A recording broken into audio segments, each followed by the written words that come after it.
नमस्कार दोस्तों, Sanwer dairy farm के यूट्यूब चैनल में स्वागत है।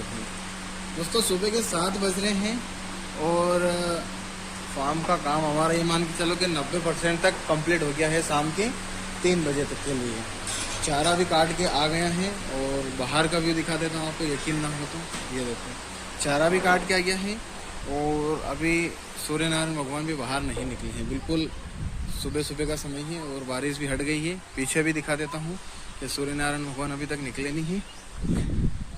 पूरी फ्रेम लगा दी आसपास और पशु भी खुला घूमते हैं शाम शाम को। बाकी स्टोरेज रूम में रील्स बहुत वायरल हो रही है इंस्टाग्राम पे, यदि किसी ने फॉलो नहीं किया तो वहाँ पे चले जाओ। बाकी पूरा इस वीडियो में आपको मैं दिखाऊंगा कि किस प्रकार से पंजाब की गाय आने के बाद यहाँ पर दिक्कत करती है या मर जाती है, साफ साफ शब्दों में कहें तो किन किन हमें बातों का ध्यान रखना। उससे पहले एक छोटा सा अपडेट दे देते हैं। फीडिंग का सबको यही रहता है कि भैया फीडिंग तो देखो 15 बैग हमारी खली के हैं 6 भैंसों के लिए।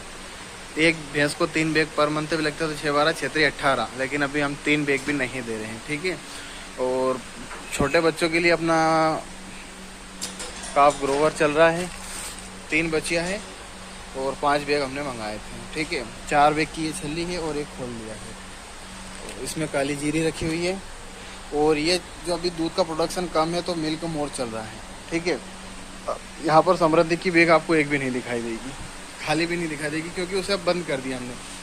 ट्रांजिक्शन फीड गोदरेज का, काफ ग्रोवर और मिल्किंग वाला फीड ये मिल्क मोर और भैंसों के लिए खली। इसके अलावा आप ये देखो कि हमने चोकर चापड़ के दलिया वलिया ऐसा कुछ भी नहीं अपने पास कि हम पशुओं को वो खिलाएं। ये देखो, और इधर चल रहा फार्म का काम। ये रखे दूध के कैन, अभी दूध का प्रोडक्शन घटा हुआ है यार भैया, क्योंकि गाय प्रेग्नेंट है, ड्राई की ओर है सारी गाय। दूध का प्रोडक्शन भी घटा हुआ है, सारी गाय ड्राई की ओर है। तो 6 महीने की प्रेग्नेंट भी हो गई है, 7 की भी हो गई, 8 की भी एक वाली हो गई है। अब इसका खुर बनवाना बहुत ज़रूरी है। इसका खड़ा होने का स्टाइल देखो आप, लेमनेस हो रहा है इसको, लंगड़ापन। बाकी ऑर्डर तो अभी शुरू नहीं किया है, 35 दिन और बाकी है। हल्का सा पाली बना हुआ है, देखो जो भी काम है स्पष्ट है। गाय को बेचेंगे लेकिन दूध तैयार करके ही बेचेंगे। बाकी पाँव जब तक खोर नहीं बनेंगे उससे पहले भी नहीं बेचेंगे, और खोर नहीं बनेंगे तब तक गाय दूध पे भी नहीं आएगी। तो वो तैयारी चल रही है, ठीक है। इधर भैंसों की साइड से दिखाएं तो जाफराबादी भी प्रेग्नेंट हो गई, बेचने का था लेकिन फिर किसी कारण से रुक गया प्लान। ये वाली भी अभी चेक पास नहीं हुई है और हाथ पे लाइट देखो, फ्लैश लाइट जलाना पड़ रहा, मतलब अभी अंधेरा टाइप ही है। ये वाली है लेकिन ये कंडम भैंस मिल गई अपने को। वो वाली प्रेग्नेंट नहीं हुई है, अभी भैंस से बहुत कम प्रेग्नेंट हुई है। सब धीरे धीरे कम करना है इधर से। तो एक बच्ची आई है अपनी। तो अब मेन जो बात करना है वो है पंजाब की गायों की, तो करते हैं उसको भी शुरू। देखो दोस्तों, बात करें पंजाब की गाय की कि भैया पंजाब की गाय आने के बाद सेड क्यों नहीं होती है, या सीधे सीधे शब्दों में कहें तो गाय मर जाती है। तो देखो उसका जो मैंने अपने 5 साल के एक्सपीरियंस में देखा है, वहाँ के ट्रैवल के दौरान, खरीदने के दौरान, अपने यहाँ आने के दौरान किन किन बातों का ध्यान रखना। तो वो सबसे पहली बात है कि हम जब खरीदने की बात आती है तो हमारा बजट रहता है 80,000 का, तो हम 1.5 लाख भी लगा देते हैं, ठीक है। कोई कहता है कि 10 गाय खरीदना, वहाँ जाके 6 गाय खरीद कर भी बंदा संतुष्ट हो जाता है। भैया चलो क्वालिटी अच्छी है तो कॉम्प्रोमाइज़ कर लेते हैं, रेट में भी नहीं करते हैं। ट्रक हमें बड़ा मिल रहा, भाड़ा ज़्यादा लग रहा, हम उसमें भी नहीं करते। केयर टेकर का ज़्यादा लग रहा, हम उसमें भी नहीं करते खर्चे। और जब हमारे जो किसान है वो किसी बात में भी ये नहीं करते कि यार भैया चलो हम ये नहीं करें, जैसा उनको अच्छा लगे उसमें हाँ। लेकिन कहीं ना कहीं जो दिक्कत आती है वो आती है इसमें।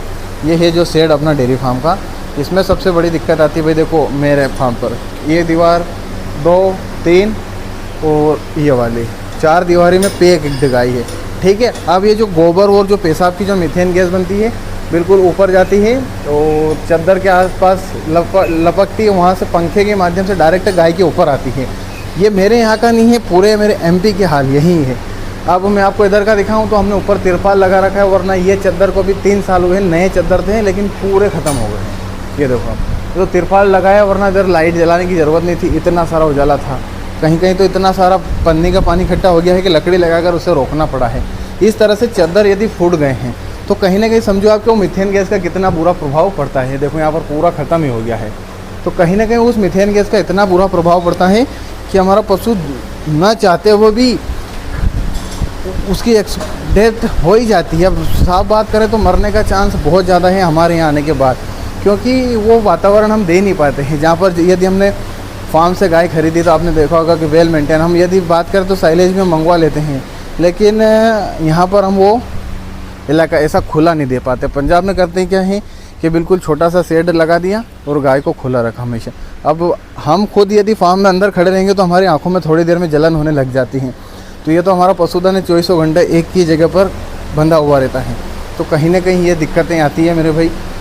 तो बहुत सारे भाइयों को कन्फ्यूजन था। तो देखो, सबसे पहले तो मन को तसल्ली होना ज़्यादा ज़रूरी है कि हमारा मन तसल्ली है तो ही हमें बाहर जाना चाहिए, पहली बात। और दूसरी बात, कहीं भी जा रहे हो तो भरोसा होना भी ज़रूरी है, तीसरी बात है ना। और बाकी जाली तो रहने देते नहीं है, पशु पानी के प्रेशर से निकल जाती, चिपकती है नहीं अंदर। और अभी बस खाना वाना बिल्कुल TMR डाल दिया है। ये जो चारा आया है ये आज शाम और कल सुबह हम डाल देंगे 5:30-6 बजे, जिसके बाद अगला चारा काट के लाएंगे। तो देखो दोस्तों, बहुत सारे पशुपालक भाइयों को मैंने देखा है, हालांकि चलो उनका मिल्किंग का टाइम लेट है, सरकारी डेयरी में दूध जाता है 7 बजे मिल्किंग होती है। तो आप या तो पशु को डिस्टर्ब मत करो, और यदि करना है तो मिल्किंग करने से फीडिंग करवाना, TMR डालने तक 3 घंटे का समय रहता है। ये साइंटिफिक बात है कि हाँ, 3 घंटे के समय के अंदर हमें पशु को वापस रिलैक्स मोड में लाना है। उसमें हमारा गोबर हटाना पहला काम, दूसरा काम है इनको TMR डालना, तीसरा काम है मिल्किंग। अब मैंने कई पशुपालक भाइयों को देखा है कि सुबह 7 बजे दूध लेकर जाते हैं कहीं डेयरी पर, तो वहाँ पर रुक जाते हैं गांव में चौपाल पर या शहर में, आते हैं 11 बजे फिर पशुओं को खड़ा होगा, फिर चारा डालेंगे, काट के लाएंगे, 12-1 बज जाती है। और वही पशुपालक भाई बोलते हैं कि हमें डेयरी फार्म में समय नहीं मिल पाता है। अब चाहे चलो हमने बंदा रखा तो हम कितने बजे फ्री हो रहे हैं? 8 बजे।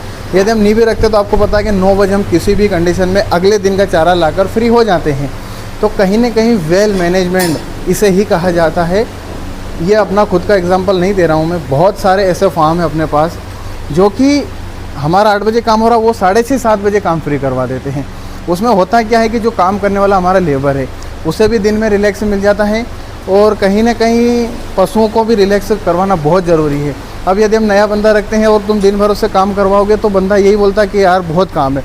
यहीं पर यदि सुबह 2-3 घंटे साथ में लग कर उसे काम करवाओ तो वो भी खुश रहेगा, हमारा काम भी सही हो जाएगा, और जो आने वाली समस्या है वो भी कम होती। अब रही बात कि मनोज भैया आप हम सबको बोलते हैं कि फार्म आप कब कर रहे हैं, तो देखो फ्यूचर प्लान अपना थोड़ा वहाँ तक बनाने का है, वो एक अलग चीज़ सिस्टम है, उसमें बड़ा इन्वेस्टमेंट है। लेकिन अभी का जो प्लानिंग है वो ये है कि इस बरसात के बाद अपन थोड़ा शेड बढ़ा देंगे।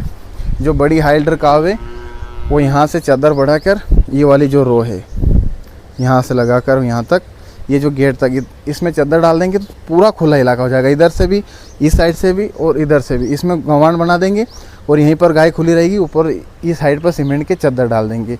ये जो छप्पर बनाया था इसमें अब गाय बच्चे बांधना बंद कर दिए, क्योंकि 9 बच्चे हटा दिए मैंने फार्म से। सारा अपडेट आपको दे नहीं पाए, भैंस के भी थे, गाय की भी जो बच्चियाँ थी वो भी सेल कर दी। जो क्रॉस की गाय की थी, जो लाल और काली वाली गाय है, इसको 21 अपनी गिर की थी और एक ही गिर और साहिवाल ऐसा कुछ क्रॉसिंग में था। तो हमारे सब्सक्राइबर भाई इंदौर में ही नगर निगम में है, तो वीडियो देख रहे हैं तो कमेंट में बताइएगा। पिछले साल वाली जो बच्चियाँ हैं बढ़िया शौकिया तरीके से ले गए हैं और दाम भी अच्छा मिला है। 1-1 साल की थी, 1.5 साल लगा लो आप, लेकिन 20-20 हज़ार में 2 बच्चे ले गए, 40 हज़ार में वो ले गए हैं।